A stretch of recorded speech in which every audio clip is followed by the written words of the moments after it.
Je m'appelle Sylvain Balland, je travaille à l'association Lorraine Énergie Renouvelable depuis 2019. Avant, je travaillais sur les projets d'énergie renouvelable collectifs. Et puis là, depuis le 1er janvier, je travaille sur la mobilité et plus particulièrement les véhicules légers intermédiaires. Et donc ce soir, je vous présente un peu ce que c'est que ces véhicules légers intermédiaires et puis leurs enjeux pour la mobilité d'aujourd'hui et de demain, leur intérêt d'un point de vue climatique, économie locale, euh, emprise sur la route et sur l'aménagement, etc. Donc ces véhicules légers intermédiaires, ça sera l'objet de la présentation de ce soir. Un petit rappel sur l'association LER, donc Lorraine Énergie Renouvelable. On est une vingtaine de salariés au sein de cette association.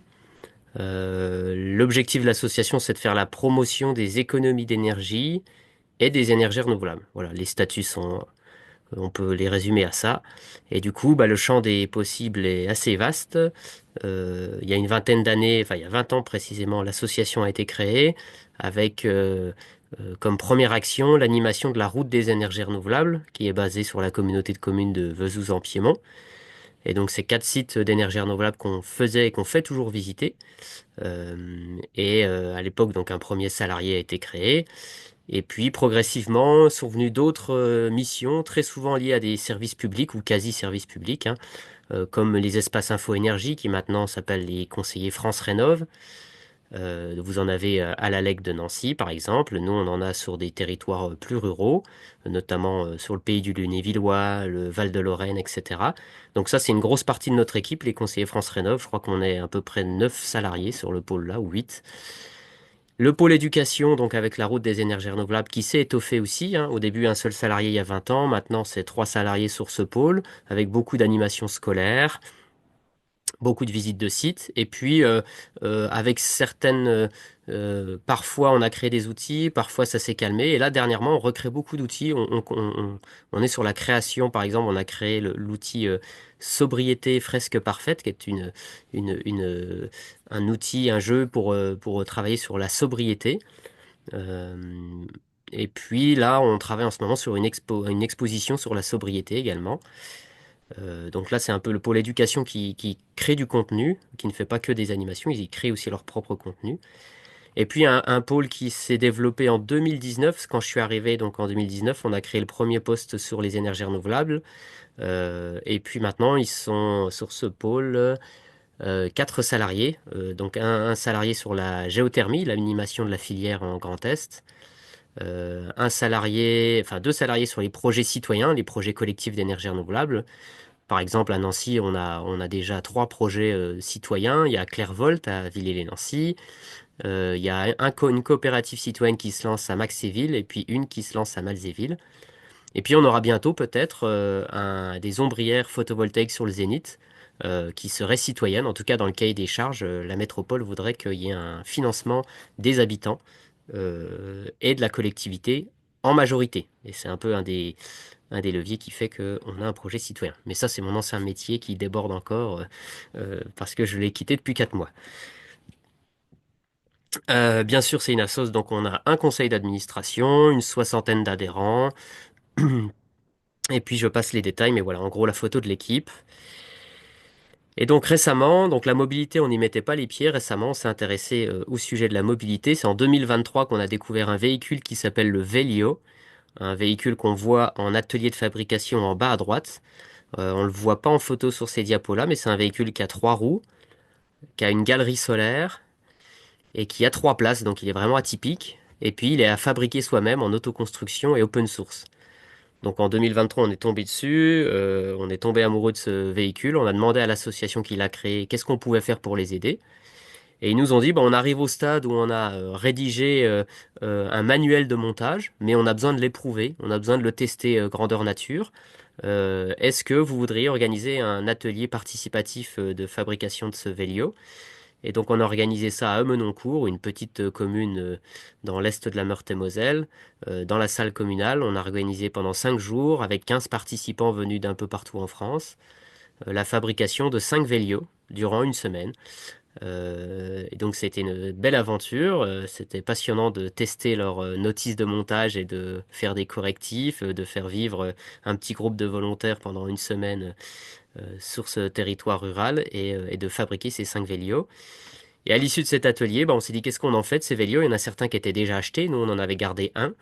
Et puis une association nous prêtait un deuxième, ils en sont propriétaires, mais tant qu'ils s'en servent pas, ils nous le laissaient. Donc on avait 2 vélios, on savait pas trop quoi en faire. Et on s'est dit, bon ben voilà, après l'atelier, il faut consacrer du temps à animer ce sujet-là, le faire vivre, le faire rouler, le prêter, le tester, etc. Et on s'est dit que dès qu'on trouverait des financements, on créerait un poste sur ce volet des véhicules légers intermédiaires. Et c'est ce qui s'est passé avec le soutien de l'ADEME et du FEDER, donc deux financements publics qui ont permis de créer le poste que j'occupe depuis le 1er janvier. Et ce et donc voilà, le pôle mobilité donc s'inscrit dans ces trois autres pôles, ça nous en fait quatre, rénovation, ENR, éducation et mobilité. Et puis vous avez le lien vers un catalogue d'animation qui montre ce qu'on fait. Alors la mission, si on zoome sur ce qui occupe mes journées depuis le début de l'année, donc les véhicules légers intermédiaires, la mission c'est d'en faire la promotion, de les faire connaître tout simplement, et puis de contribuer à leur développement. Et pourquoi on les trouve intéressants, ces véhicules légers intermédiaires? Bah parce que on peut faire le constat qu'on a des limites au vélo et au VAE, donc au vélo à assistance électrique. Donc il y a certains usagers qui trouvent que rouler à vélo, c'est pas assez sécurisant, ça dépend des infrastructures, mais ça dépend aussi de notre condition physique et de notre capacité à se mettre en selle. Le vélo et le VAE a des limites aussi en termes de distance, hein. On voit que dès qu'on commence à atteindre 10-20 km, on a beaucoup moins de cyclistes qui sont motivés pour parcourir ces distances quotidiennement pour, par exemple, aller au travail. Il y a bien sûr les conditions météo qui font qu'en hiver, on a aussi un peu moins de courageux. La notion de confort, hein, il faut quand même maintenir l'équilibre, être sur une selle, etc. Et puis la condition physique, on exclut quand même pas mal de monde pour les vélos. Si on n'a pas la condition physique pour pouvoir pédaler ou tout simplement maintenir l'équilibre, hein, ou c'est impossible pour des véhicules, des personnes handicapées également, ou voilà. Et puis on a les limites de ces vélos qui sont, même s'ils sont assistance électrique, sont limités à 25 km/h. Et puis à l'opposé du vélo, on a les limites de la voiture qui sont très très nombreuses, notamment des impacts sur le porte-monnaie, le coût de l'achat, le coût de l'entretien, le coût au kilomètre qui est très important, le coût de stationnement, les impacts aussi du stationnement dans l'aménagement de nos villes qui font qu'on a beaucoup de places réservées à la voiture. Là, un chiffre assez hallucinant, je crois que l'ADEME avait quantifié que le coût moyen, alors c'est moyen, hein, il y aurait toujours quelqu'un pour vous dire j'ai acheté une Twingo d'occasion à 500 euros, mais je veux dire le coût moyen pour un Français d'une voiture, c'est 5000 euros par an. Donc c'est quand même une facture très élevée pour pouvoir se déplacer. Et puis bien sûr, les limites de la voiture, on les connaît bien avec la pollution, le CO2, la qualité de l'air qui entraîne des maladies et de la mortalité. Et puis la quantité de ressources, il y a un sujet qui nous intéresse beaucoup avec les véhicules légers intermédiaires, c'est le ratio charge utile poids à vide. Avec les voitures, il est mauvais parce qu'on transporte malheureusement un peu trop souvent une seule personne dans 1,5 tonne de matière, alors qu'avec un vélo à l'opposé, vous avez un vélo de 15 kilos pour transporter toujours cette personne de 70 kilos. Et si on revient un peu en arrière, les premières véhicules les premières voitures démocratisées après la Seconde Guerre mondiale, quand on retrouve le poids des 2 chevaux, des Méhari et compagnie, on avait des choses beaucoup plus raisonnables en termes de poids. Je sais plus, ça devait être 300 ou 500 kilos les véhicules là, voire moins. Et donc on avait un ratio super intéressant. Mais voilà, on a eu plutôt une course à la fabrication de voitures qui ont toujours plus de sécurité et qui sont toujours plus grosses et avec toujours plus d'options. Donc voilà les limites, et c'est entre ça et ce vélo à assistance électrique et la voiture que se placent ces véhicules légers intermédiaires. Et on se rend compte qu'il y a très peu d'offres entre ces deux-là. On a bien sûr les scooters, les mobylettes, un peu de vélos électriques qui font partie aussi des vélos, des véhicules légers intermédiaires. On a les gyropodes, les monoroues, etc. Mais ça reste une offre quand même pas très développée. Et donc les solutions envisagées, c'est de se dire, on peut imaginer, on peut prototyper, on peut usiner des nouveaux véhicules plus adaptés à nos besoins. Et c'est le cahier des charges à l'échelle nationale de l'extrême défi, mobilité de l'ADEME, on y reviendra, sur ce que c'est que cet extrême défi, euh, qui consiste en fait en 3 phases à imaginer, prototyper et usiner ces nouveaux véhicules pour répondre à ce vide laissé entre le vélo et la voiture. Et donc ma mission, je le disais tout à l'heure, promouvoir les véhicules légers intermédiaires. C'est une mission qui est sur 3 ans, je ne l'avais pas précisé, les financements sont lancés pour 3 ans. En image, voici ce que ça pourrait être, mais ce qui est compliqué avec les véhicules légers intermédiaires, c'est de faire des généralités. Vous voyez bien qu'entre un vélo qui a 2 roues avec ou sans batterie et qui fait 15 à 25 kilos et une Citroën Ami qui en fait peut-être, je n'ai pas le poids de la Citroën Ami, mais je dirais elle est 500 kilos, il y a quand même un potentiel énorme entre les deux, enfin une diversité énorme. Donc faire des généralités sur les véhicules légers intermédiaires, c'est très compliqué. Donc je vous montre une photo, mais je vous en montrerai plein d'autres. Euh, donc voici un modèle avec 4 roues, par exemple, qui vient de faire le tour de France à la rencontre des acteurs qui sont impliqués dans ces véhicules légers intermédiaires. Et c'est 18 épisodes de 3 minutes qu'on retrouve sur YouTube qui s'appelle La nouvelle aventure mobile. Et c'est assez passionnant pour rentrer dans le sujet, en tout cas pour ceux qui aiment le format vidéo, ce qui est mon cas. Et donc ils viennent à la rencontre des constructeurs, des testeurs, des collectivités, puis ils finissent à Paris à l'Assemblée pour dire est-ce que des soutiens politiques pourraient soutenir cette filière. Alors, on peut encore faire 2 sous-sections dans ces véhicules légers intermédiaires. Les véhicules légers intermédiaires, on va dire classiques, et puis ceux qui sont actifs. Donc, dans les actifs, il faut du pédalage. Donc, voici plusieurs modèles. Je ne vais pas tous vous les présenter, mais on peut s'intéresser sur nos locaux de l'étape. En haut à gauche, vous avez le Vimo, qui était présent le 4 avril à Vendœuvre, qu'on pouvait tester lors d'un événement qu'on a organisé, qui est fabriqué en Alsace.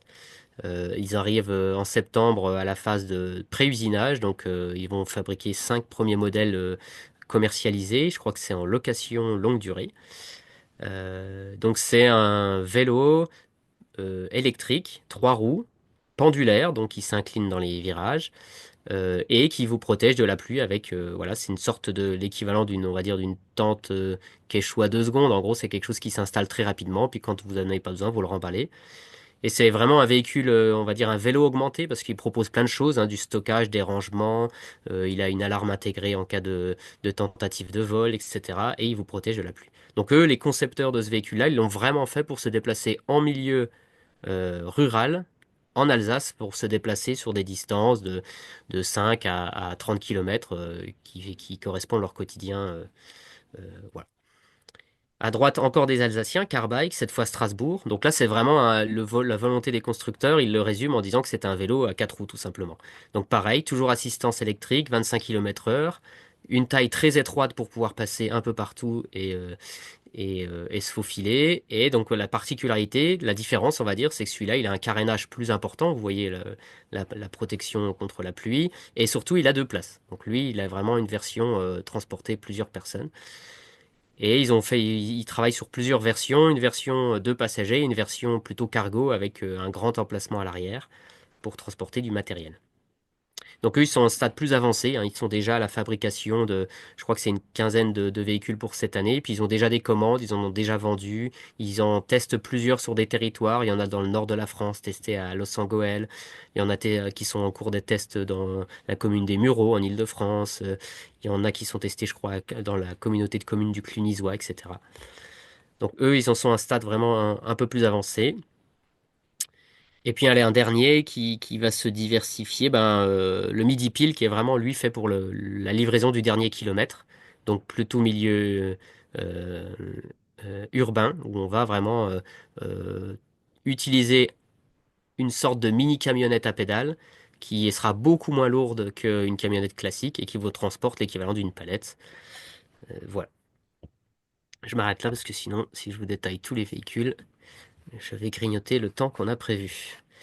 Et donc des véhicules où on ne pédale pas, là vous en avez plein. En bas à gauche, c'est celle qu'on connaît et qu'on voit se développer pas mal en ville, la Citroën Ami, donc sans permis, 45 km/h. Alors la Citroën Ami, elle est un peu embarrassante pour nous parce qu'elle a un effet rebond qui est pas intéressant. C'est que, alors, je sais pas s'il y a vraiment des stats là-dessus, mais en tout cas, on constate qu'il y a beaucoup de lycéens qui l'utilisent. Et on imagine que malheureusement, c'est pas pour remplacer leur voiture, vu qu'ils n'avaient pas de permis. Donc c'est plutôt en remplacement d'un usage qui était beaucoup plus vertueux, comme des transports en commun ou du covoiturage. Donc là, on doit être vigilant sur ces véhicules à éviter l'effet rebond. C'est un des enjeux. Par exemple, en encourageant une réglementation qui interdit ces véhicules déjà au moins de 18 ans, parce que sinon, ça nous fait que avoir un véhicule plus tôt. Et s'il ne remplace pas un moyen de transport plus carboné, ça n'a pas d'intérêt. Et puis des véhicules plus connus, enfin en tout cas déjà distribués à grande échelle, comme la Biro en haut à gauche, c'est une mini voiture pareil qui roule à 45. Un fabricant français, là, la Bagnole de chez Kilo. Donc Kilo, c'est un fabricant de vélos et d'autres matériels roulants, et ils viennent de fabriquer une mini voiture, vous voyez la taille par rapport à une personne debout dessus là, euh, et qui surfent beaucoup sur les codes marketing des voitures classiques. Donc ils ont vraiment une calanque, une face avant bien accentuée, des phares comme si on était sur une voiture.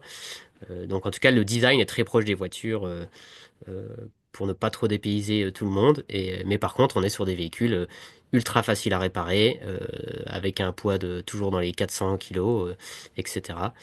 Euh, et qui transportent sur cette version-là deux personnes. Ils ont une version 45 km/h et une version 90 km/h, donc cette fois avec permis. Et puis une dernière, pour vous montrer le grand écart entre ces véhicules, bah, vous avez la Wiz qui, elle, roule à 90 km/h. Donc en gros, elle fait quasiment tout ce qu'on connaît qu'une voiture fait actuellement, sauf qu'elle fait moins de 600 kg. Et ils ont gagné, elle est très petite aussi, ils ont gagné plein de place en mettant les moteurs dans les roues, donc c'est quatre moteurs roues. Et pareil, ils ont une version avec deux passagers, alors je sais plus si on peut en mettre quatre, mais il y a une version avec plusieurs passagers, et il y a une version logistique où l'arrière est consacré à un coffre. Voilà. Et une dernière, rapidement, l'avatar. L'avatar, elle est là, en noir, là. Elle, la particularité, c'est qu'elle sera extrêmement légère et qu'elle sera en matériaux composites. Euh, et elle est encore en phase de prototype, je crois. Alors, et tous ces véhicules-là ont le point commun d'être inscrits à l'échelle nationale, donc à l'extrême défi. Et le cahier des charges de l'extrême défi, c'était un cahier des charges très ambitieux. C'était de faire 1000 fois mieux que la voiture au quotidien, avec des véhicules, des objets roulants, véhiculant une à deux personnes et une charge de 100 kilos ou bien trois personnes avec leur sac. Et puis l'objectif c'était de faire donc 10 fois moins coûteux parce qu'on se rend compte que vouloir remplacer nos véhicules thermiques par des véhicules électriques, c'est pas à la portée de tous les ménages, ça a un coût très important à l'acquisition. Et puis en plus, remplacer un usage d'une voiture, pas juste une autre, ça ne résoudra pas nos problèmes de mobilité et de quantité de ressources. Il faut aussi qu'on diminue la quantité de véhicules tout court et la quantité de déplacements. Donc voilà, faire 10 fois mieux en termes de coût, 10 fois plus durable, et puis 10 fois plus léger. Donc c'est pour ça que ces véhicules légers intermédiaires, on les classe dans une catégorie inférieure à 600 kg. Et puis 10 fois plus simple. Un des gros défis de l'extrême défi à l'échelle nationale, c'est de faire travailler tous ces constructeurs pour qu'ils mutualisent des process industriels, des composés, pour être vachement plus résilients s'il y a une pénurie de matériaux, et puis partager des savoirs. Donc c'est ce qu'ils appellent la coopétition, donc le fait d'avoir à la fois de la compétition et de la coopération. Euh, et puis 10 fois plus efficient, là avec les ratios, c'est intéressant de se voir qu'un véhicule électrique, un vélo électrique, pardon, vous avez une puissance de 0,25 kW. Et puis si vous prenez à l'extrême opposé, la Tesla Model X, elle est plutôt à 750 kW. Et donc voilà, il y a une fourchette importante il y a une place importante entre le VAE et ne serait-ce que la Citroën de chevaux, où on peut développer plein de véhicules qui se placeraient entre ça et ça pour nos véhicules légers intermédiaires. Alors, je passe sur l'extrême défi, j'en ai déjà parlé. Voici quelques illustrations encore en bas. J'en profite pour faire un clin d'œil au Woody Bus, qui est un genre de bus scolaire en bois. Et il est présent à Lunéville, donc c'est toujours bien de s'ancrer localement et de vous donner quelques exemples. Donc le Woodybus est utilisé par la ville de Lunéville pour faire du transport scolaire dans la ville de Lunéville. Et c'est presque trop beau pour être vrai, mais en tout cas, quand j'ai contacté la ville, elle m'a dit qu'elle avait rentabilisé ce véhicule en un an. parce qu'elle a remplacé une prestation de bus scolaire qui lui coûtait 30 000 € par an et le véhicule là lui aura coûté 25 000 €. Donc il faudrait que je vérifie tous les détails et comment ça fonctionne. Mais en tout cas, voilà, en un an, en supprimant ce bus, et puis en plus avec un côté vachement plus ludique et qui passionne les enfants, on a un Woody Bus qui attire l'œil et qui fait pédaler les enfants. Donc vous avez 8 places assises et les enfants peuvent pédaler en même temps que le conducteur. Et puis à droite, le Vélio, vous voyez en noir et blanc là, il y a 3 places. On voit 2 femmes assises et 2 enfants. Donc ce Vélio à auto-fabriquer soi-même, vous en avez plusieurs aussi sur le territoire, on en possède 2. L'association Lunéville 21e siècle en possède un, et vous en avez un quatrième qui est propriété de l'association Vélo solaire pour tous à l'échelle nationale, qui est pour l'instant prêté au lycée de Bar-le-Duc, qui s'en sert, alors je sais plus c'est quoi le nom du lycée à Bar-le-Duc, mais c'est un lycée des métiers ou de la mécanique qui s'en sert comme outil pédagogique pour en fabriquer un ou s'entraîner à la mécanique, j'imagine. Voilà.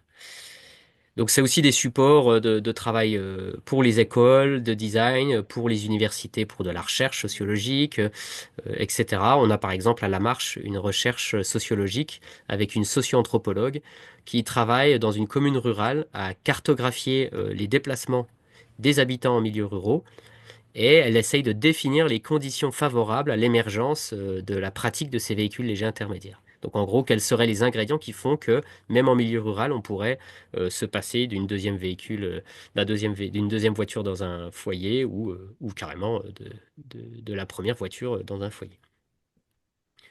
Donc ça, c'est en cours de réalisation à La Marche, ça se termine en juin ou en septembre.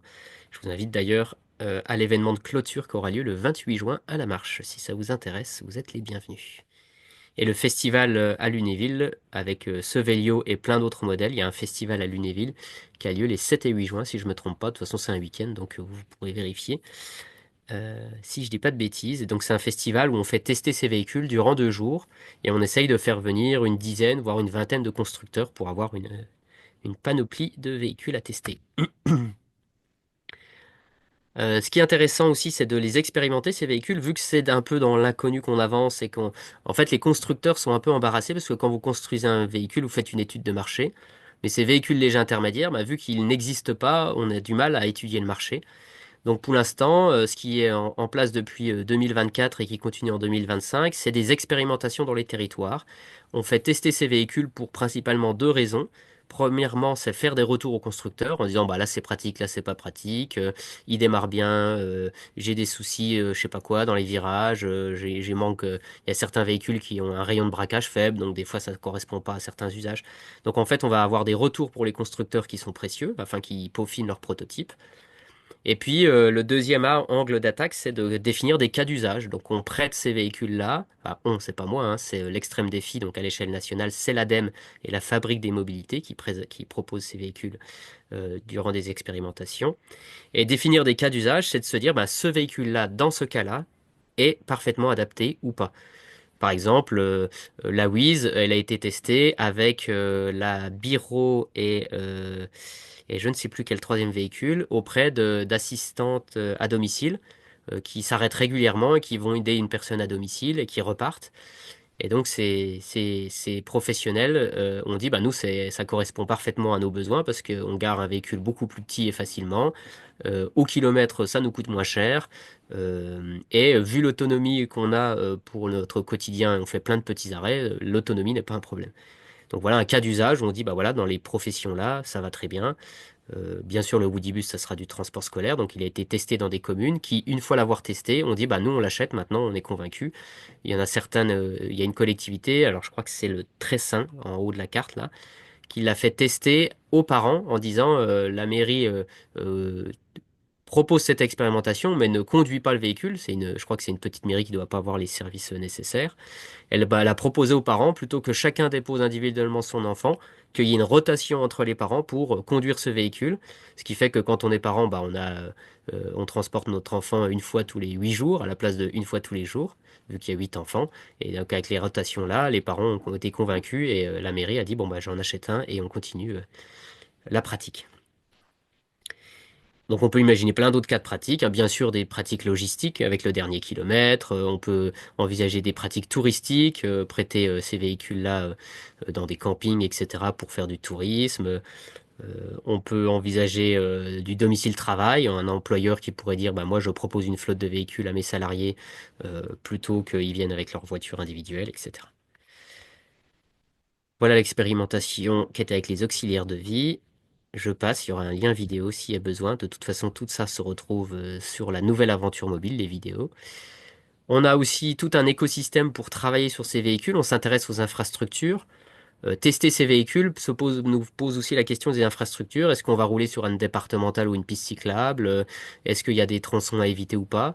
Donc là, c'est juste un exemple d'un cas pratique où sur un territoire, ils ont cartographié leur territoire en disant est-ce que les routes sont accidentogènes? Oui, non.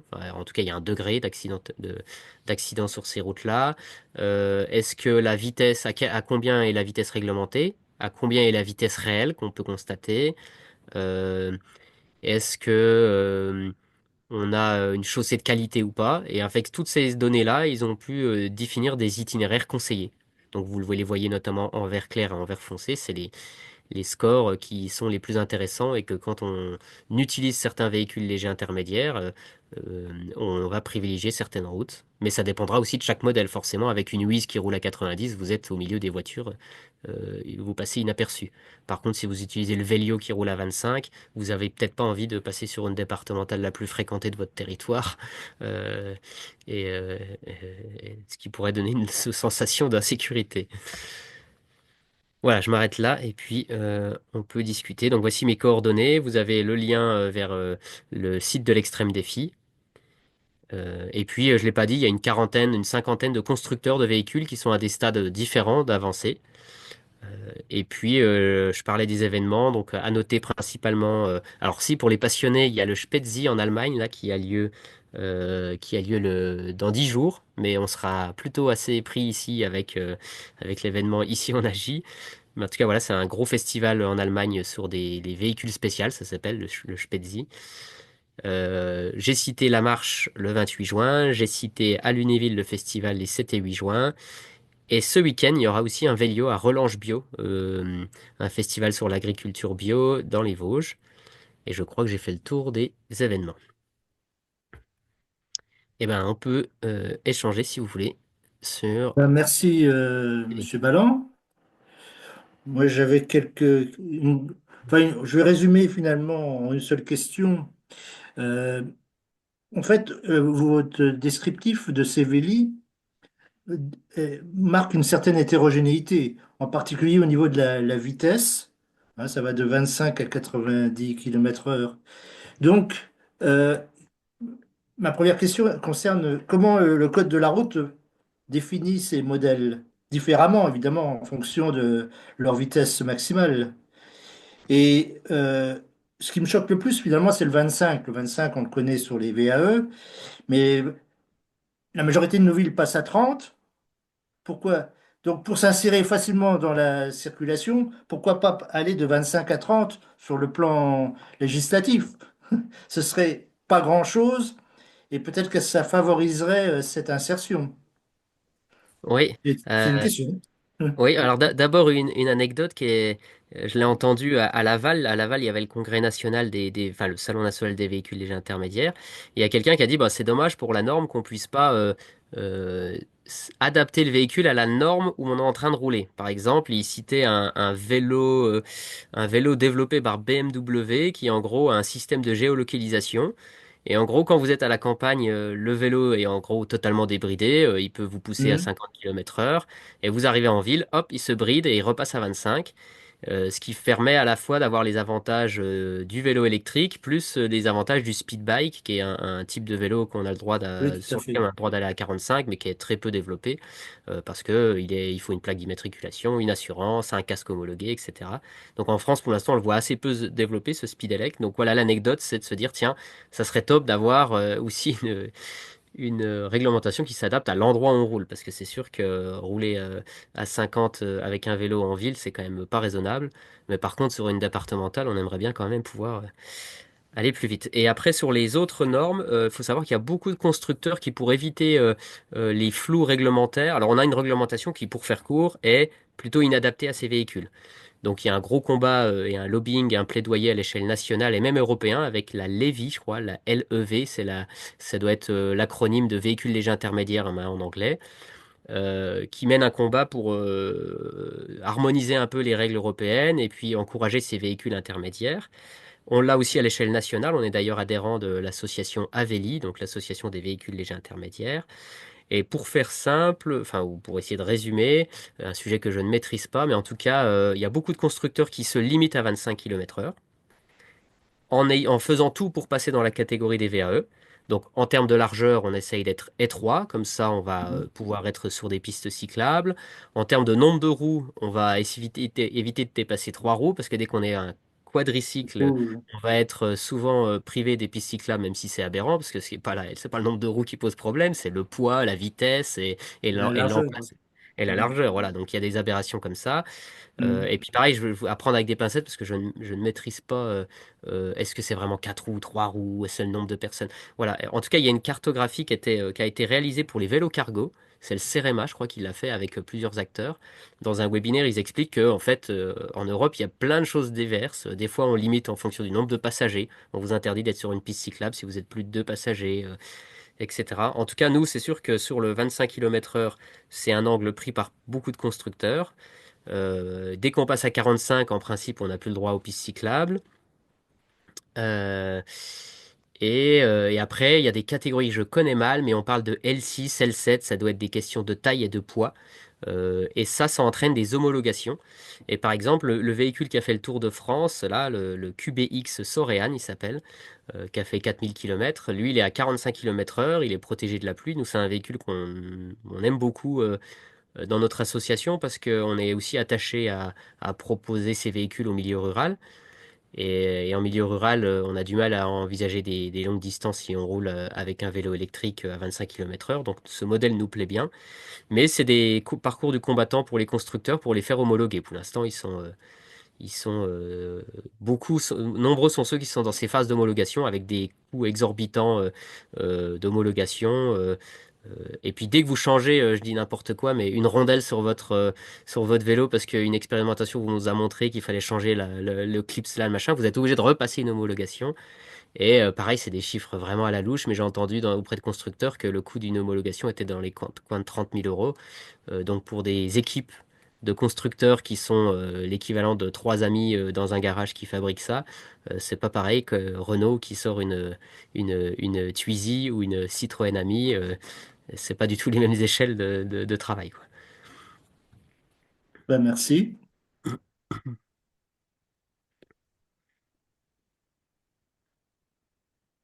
D'autres questions? Tout le monde a coupé. Je vous laisse poser des questions. Jean-Marie, tu as peut-être une question, toi, tu as peut-être. Non, je me posais une petite question par rapport aux utilitaires. Moi, je travaille chez Enedis. Il y avait un sujet il y a 2 ou 3 ans qui avait été un petit peu étudié et je crois en tout cas, nous, sur la Lorraine, on a pour l'instant laissé tomber.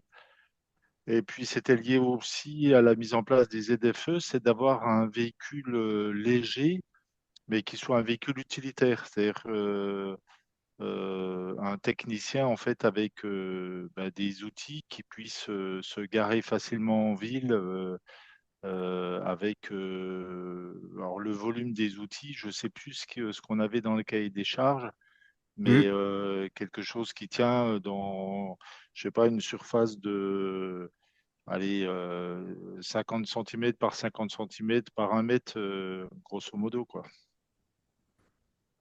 Ouais, bah Alors, là, j'ai je vu pense. que dans ce qui avait été présenté, il y avait des véhicules un peu utilitaires, ouais. Oui, oui, ouais. Alors dans les photos que j'ai, il y a vraiment pas tout. Mais en tout cas, le midi pile, faudrait voir les dimensions. Mais le midi pile, là, ils en sont aussi en phase. Donc le midi pile, si je vous repartage, ou je vais essayer de vous partager. euh,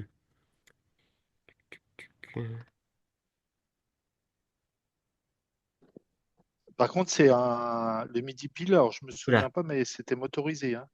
Celui-là, il a une assistance électrique, mais on pédale quand même. Donc celui-là, on est actif. On est D'accord. actif dans le midi pile.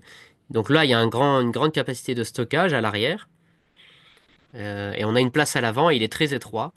Euh, et eux, ils en sont vraiment à la phase, ils ont déjà les précommandes et là, ils livrent dans l'année. Donc eux, c'est opérationnel. Et puis, on voit aussi, alors un des enjeux que j'ai pas précisé, mais l'enjeu aussi pour l'ADEME et puis pour tous ces acteurs-là, c'est d'être rapidement sur le marché pour pas se faire inonder par des concurrents chinois ou indiens, parce que ces véhicules sont déjà présents au Japon, par exemple, on utilise énormément de micro-voitures. Oui. Euh, on a l'image des tuk-tuk dans certains pays asiatiques pour se déplacer et à transporter deux personnes à l'arrière ou du matériel. Donc là, il y a aussi un enjeu industriel d'être prêt, d'avoir une étiquette environnementale qui nous permette de pas reproduire ce qu'on a fait avec les véhicules électriques et d'être assez rapidement inondé par des fabricants étrangers en disant, bah voilà, si on arrive à avoir un score environnemental qui prend en compte la consommation d'énergie au kilomètre, plus la provenance des matériaux, plus la fabrication locale, ça permettrait, quand si jamais un jour on arrive à obtenir une prime à l'achat de ces véhicules, comme il y a pour les voitures électriques, ça permettrait de mettre en avant le marché français ou européen. Et Et la c'est vrai que Poste est assez en avance au oui, niveau de l'équipement de ces facteurs. Ils ont oui, une voiturette tout à fait similaire à ça. oui, et c'est ce que j'allais dire aussi pour Enedis. En fait, se trouve, il y a déjà des offres qui existent. Alors il y a déjà des véhicules, mais qui sont pas forcément européens. Mais j'ai vu le 4 avril, on est tombé dessus par hasard, hein. Donc on avait le 4 avril un événement, une conférence sur les véhicules légers intermédiaires. Et en fait, un facteur est passé pour livrer des colis. Il est passé par là, on l'a arrêté, on a discuté un peu avec lui et je vais vous montrer la photo, je vais la retrouver. Donc ils sont déjà une sorte de triporteurs avec une grosse capacité de stockage à l'arrière. C'est vraiment un vélo, mais avec un genre de vélo cargo Oui, j'ai déjà vu de ça, livre. ouais. Mm. Donc en fait, on a de plus en plus d'offres comme ça, surtout en Et ville, hein, est-ce que le notamment. premier marché de ce type de véhicule, c'est pas les entreprises, justement? Alors si, je pense pour la livraison, c'est vraiment des questions de transport de matériel dans le dernier kilomètre, etc. en ville. Je pense que c'est beaucoup des offres B2B entre entreprises ou pour de la logistique, des livraisons, etc. Par exemple, à Nantes, il y a le SAMOA, c'est le syndicat d'aménagement de l'île de Nantes, qui expérimente ces véhicules pour les transporter des produits frais du marché international de Nantes jusqu'à Lille, qui est en gros, j'ai peur de dire des bêtises, mais il y a quand même peut-être 5 kilomètres, on va dire. Et du coup, à l'heure actuelle, c'est beaucoup de camionnettes qui vont livrer les produits frais dans les restaurants et les producteurs de l'île. Et du coup, bah, il y a beaucoup de trafic. Et donc là, ils ont testé sur 6 mois, ils testent 3 phases d'expérimentation avec des véhicules légers intermédiaires. Et donc là, c'est vraiment du travail, enfin, c'est du travail entre professionnels, quoi. On a la livraison du marché de gros vers les restaurateurs, etc. Et donc le Samoa vient tester ça pour dire, bah voilà, il y a peut-être des pratiques qui seront plus économiques, meilleures pour la santé de vos livreurs, qui vous feront gagner du temps en stationnement, qui nous, en tant qu'aménageurs d'un espace urbain, nous fera gagner de la place. Vous serez moins gros qu'avec une camionnette, vous serez moins polluant pour notre qualité de l'air, etc. Et il y a même des dérogations. Ils ont testé des dérogations pour faire passer ces véhicules sur les pistes cyclables. Mais vu que c'est extrêmement fréquenté à Nantes, aux heures de vélo taf, ils ont dit, voilà, dérogation, en gros, je vous dire n'importe quoi, de 6 heures à 7 heures du mat, il y a une dérogation pour que ces véhicules roulent sur les pistes cyclables parce qu'elles sont peu fréquentées. Donc on peut envisager aussi plein d'évolutions réglementaires. Pierre me posait les questions de la réglementation. J'ai oublié de citer les panneaux. Par exemple, dans le parc naturel des Grands Causses à Millau, ils font des expérimentations aussi sur la signalétique en disant attention, sur ces tronçons-là, nous testons des véhicules légers intermédiaires, soyez vigilants. Ils proposent aussi un permis Véli, donc pour s'habituer à une sorte de permis pour se mettre en jambe et tester ces véhicules sur une journée avant d'être sur la route. Voilà. Il y a plein de choses à imaginer en tout cas. Et même un travail, il y a même un groupe de travail sur les imaginaires pour se dire mais comment on rend aussi désirables ces véhicules pour pas que ce soit juste des convaincus qui montent dessus, mais que ce soit la personne qui se dise bah aussi avec ma voiture, c'est aussi une image sociale que je renvoie, comment je pourrais avoir un côté euh, positif dans ces véhicules-là, quoi. Oui, moi, on parle de livraison d'entreprise, mais c'est aussi un véhicule qui peut être ludique, puisqu'on voit, alors je ne sais plus comment ça s'appelle, mais dans les stations balnéaires ou dans les stations touristiques, on voit des. Il y en a aussi à la Pépinière, je crois. C'est des quatre roues où on pédale et on se balade en famille à quatre ou à six. Ça peut être un débouché quand même touristique pour faire découvrir une ville ou circuler dans un parc. Je sais pas si c'est vraiment. Ça peut être destiné à ça, évidemment. Mais est-ce que mais là, on n'est pas pour remplacer la voiture. Là, on est dans un outil assez. Voilà, si on, ça serait dommage qu'on crée en fait à nouveau un, un usage qu'on faisait à pied. Par exemple, si on vous propose de faire le tour du lac de Jarama à pied, puis qu'on vous dit bah, utilisez plutôt un véhicule léger intermédiaire, là on a un Oui, effet qu'on ne souhaiterait pas avoir.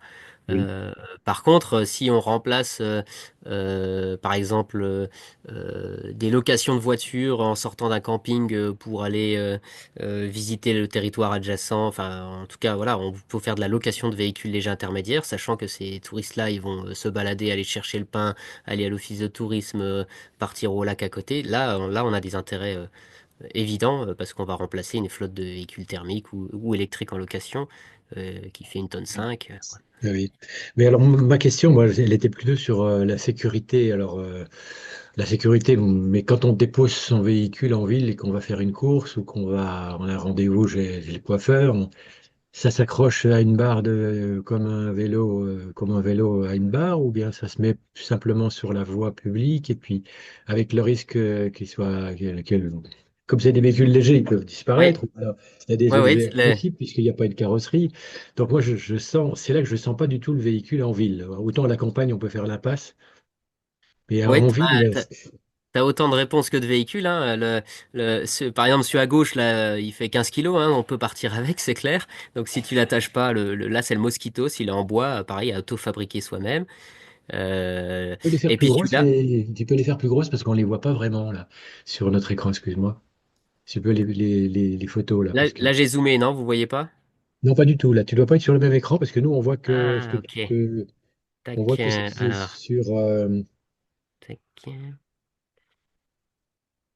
que ce qui est sur ton répertoire. Là, c'est bon? Oui, c'est bon. Ok. Donc là, par exemple, le Mosquitos, il est en bois, il est auto-fabriqué soi-même aussi. C'est au nouveau un véhicule open source. Bon, bah lui, c'est clair que c'est comme un vélo, hein. Tu mets un cadenas et puis voilà. Là, tu as la petite Zali. Donc, le fabricant, c'est les gros de la Zali au pied de la colline de Sion. Donc, encore un local. Eux, c'est clair qu'ils ont mis l'accent sur le volet fun et ludique de leur véhicule, hein. Ils s'amusaient le jour J à montrer à quel point il peut braquer, à quel point on peut s'amuser avec ça. Et eux, il y aura certainement une pratique de tourisme. Et puis eux, la particularité, c'est qu'il y a un système qui il bloque le vélo parce que c'est un vélo pendulaire. Donc si on le lâche, bah, il se met sur le côté. Donc il y a un système de blocage. Et si on le gesticule, donc si on est en train en gros d'essayer de le voler, il y a une alarme qui s'active. Donc vous avez aussi une sécurité, on va dire un effarouchement, on va dire, parce que ça fait du bruit. Et puis je crois qu'ils ont mis aussi une puce, un GPS pour le localiser, pour limiter le vol. Et Oui, par exemple, nous, le Velio, moi, c'est ce qui fait que c'est un des freins à son usage, mais c'est la sécurité, c'est aussi beaucoup une notion de ressenti. Par exemple, moi, j'ai peur de garer le Velio à Nancy où j'habite. J'ai peur de me le faire voler ou vandaliser. Le fabricant, le concepteur de ce véhicule, qui habite dans un lotissement, ou en tout cas, il habite à Orléans, ça fait 5 ans qu'il roule avec, qu'il le gare dans la rue, il n'a pas eu un problème, donc c'est aussi très difficile de faire des généralités. Mais pour l'instant, moi, quand je me déplace à Nancy avec, je mets juste un cadenas.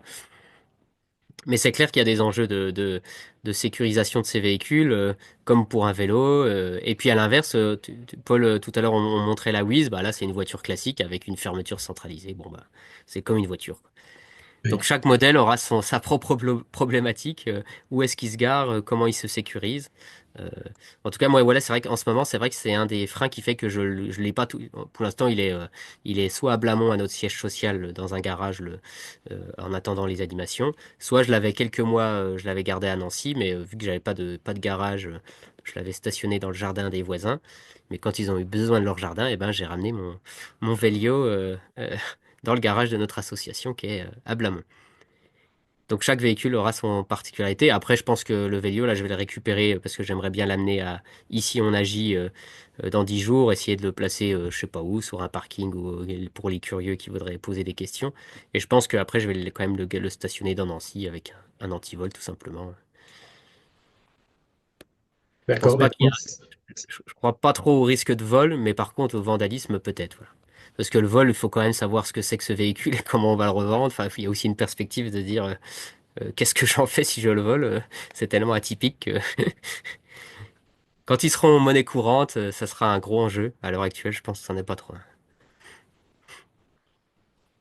Mais en ville, comme ils ne sont pas immatriculés, ils ne sont pas soumis à un stationnement payant, mais comme ils se rapprochent quand même un peu de la dimension d'une automobile, ils occupent une certaine place. Quel est le regard des élus, des administratifs? C'est un peu compliqué. Ouais, alors je pense qu'il n'y a pas de regard parce qu'il n'y a pas de véhicule pour l'instant. Voilà. Ouais. Oui, mais dès qu'il y en aura, il y aura un Mais dès qu'il y en regard. aura, se posera la question. C'est vrai qu'en ville, si je me gare avec ça sur une place de voiture, à mon avis, celui qui contrôle et qui voit que j'ai pas payé, il sera pas content. Enfin, il n'y a pas de Euh, plaque, donc comme c'est automatique maintenant par oui, l'API, il oui, n'y aura pas de sanction, mais je dis, globalement, il y aura sûrement une réflexion des élus, oui, quoi. à voir. Ouais, ouais, ça, je ne sais pas trop comment ça. Je me suis jamais posé la question du stationnement automatique avec. Ouais. Après, il y aura des modèles avec plaque. Bon, bah là, il y a comme d'habitude, il n'y a pas photo, Alors hein, la c'est comme plaque, il n'y a d'habitude. pas de souci, oui. Enfin, pas de souci. Puisque, le et en problème, plus, c'est vrai que vu qu'on est intermédiaire, on va aussi se poser des questions de si vous allez avec ça sur un rack à vélo, bah vous êtes plus large, vous allez un peu embêter ou prendre de place. Pareil avec ça. Là, je me rappelle, j'ai un ami à Strasbourg qui travaille à l'Agence locale de l'énergie et du climat qui m'a envoyé une photo du carbike. Le carbike, c'est le véhicule qui ressemble un petit peu à ça, mais qui est fabriqué à Strasbourg. Et bah, il était garé à côté d'emplacement vélo. Bah, forcément, il prenait quand même 2 places de vélo, quoi. Mais il n'était pas sur les racks à vélo. Mais quand même, on voyait que c'était volumineux comparé à un vélo. oui. Il y a le besoin d'emmener les enfants à l'école aussi, plutôt que prendre la voiture. Là, c'est vraiment ça le problème des. Quand on voit la quantité de voitures qui arrivent devant chaque école le matin, le soir, là, il y a vraiment un premier usage, mais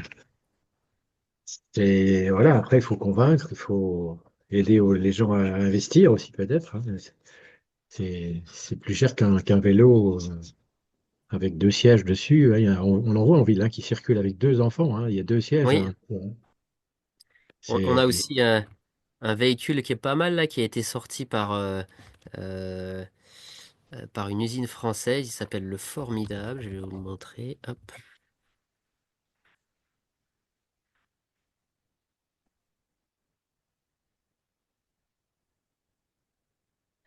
Oui, c'est une étude de marché il aurait besoin de savoir qui ça peut intéresser, quoi. Il y a sûrement des enquêtes quand même qui ont été faites, il y a sûrement des choses qui se développent, mais c'est,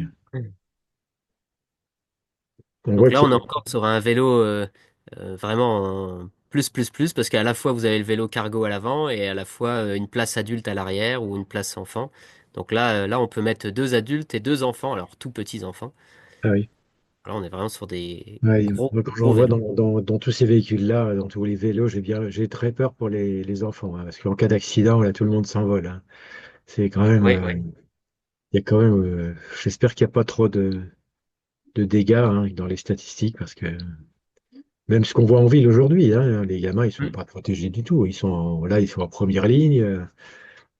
Il y a vraiment, par rapport à la sécurité des enfants et au risque d'accident, ça fait un peu peur. Mais voilà, après, il y a toujours quelque chose qui est en plus en moins, quoi. Ce qu'il faut, c'est que Mm. ça, à mon avis, ce qu'il faut, c'est que ce soit le plus ludique possible et que ça donne envie aux gens, quoi, d'utiliser un véhicule comme ça. C'est comme dans tous les changements qu'on voit dans la transition écologique, hein. C'est leur donner envie aux gens. On en parlait encore aujourd'hui dans une réunion aujourd'hui. Donner envie, comment on fait faire une transition enviable, avec des bénéfices, des co-bénéfices, quoi. Oui, Peut-être que oui, là, il y a plein d'angles. En fait, ce qui est assez Bah, enfin dès pas qu'on est en surprenant, mais vélo, de toute façon, on est plus fragile que les autres, hein. Mm. oui, Et puis on sera plus dangereux pour un cycliste. Oui, oui, de toute façon, il y a toujours une échelle à replacer de risque pour qui on est le plus dangereux. Je reviens sur l'aspect désirable et puis sur à qui va s'adresser ces véhicules. Alors pareil, vu qu'ils sont extrêmement diversifiés, il faudra les prendre un par un pour dire à qui ils vont s'adresser. Donc ceux qui sont pour la logistique, on a compris que tout est dans le nom, hein. On va chercher à transporter des trucs. Donc ceux qui vont essayer d'aller un peu plus vite, comme les véhicules à 45, je suis convaincu que c'est plutôt des véhicules qui vont essayer de se frayer un chemin en milieu rural.